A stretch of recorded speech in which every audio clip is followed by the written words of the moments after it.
Mrs. Kyndley's Christmas. It was nearly Christmas. Annie and Clarabel were packed full of people and parcels. Thomas was having very hard work. Come on, he puffed. We're feeling so full, grumbled the coachers. Thomas looked at the hill ahead.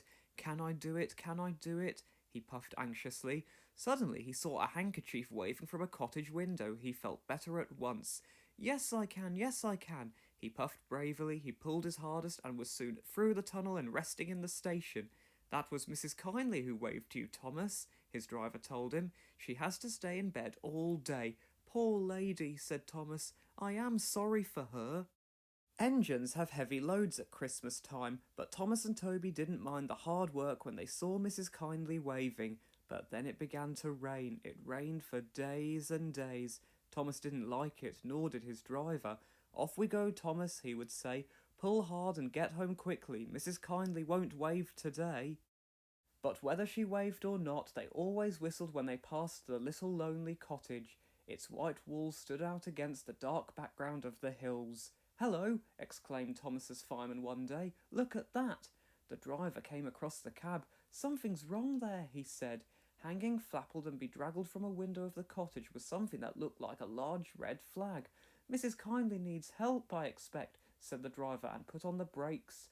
Thomas gently stopped. The guard came squelching up through the rain up to Thomas's cab, and the driver pointed to the flag. See if a doctor's on the train and ask him to go to the cottage. Then walk back to the station and tell them we've stopped.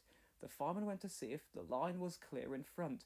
2 passengers left the train and climbed to the cottage. Then the fireman returned. We'll go back down to the station, said the driver, so that Thomas can get a good start. We shan't get up the hill, the fireman answered. Come and see what happened. They walked along the line round the bend. Jiminy Christmas, explained the driver. Go back to the train. I'm going to the cottage. He found the doctor with Mrs. Kyndley. Silly of me to faint, she said. You saw the red dressing gown. You're all safe, asked Mrs. Kyndley. Yes, smiled the driver. I've come to thank you. There was a landslide in the cutting, doctor, and Mrs. Kyndley saw it from her window and stopped us. She's saved our lives. God bless you, ma'am, said the driver, and tiptoed from the room. They cleared the line by Christmas Day, and the sun shone as a special train puffed up from the junction.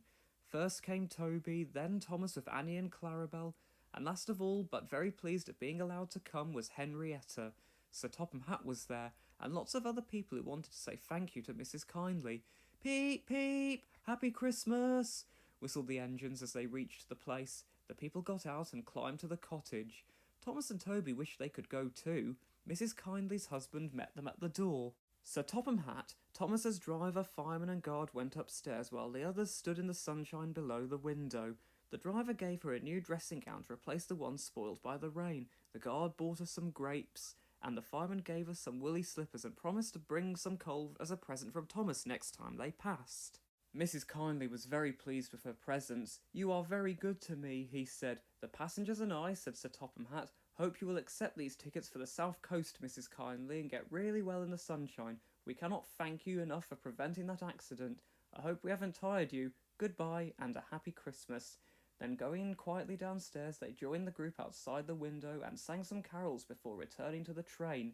Mrs. Kyndley is now at Bournemouth getting better every day, and Thomas and Toby are looking forward to the time when they can welcome her home.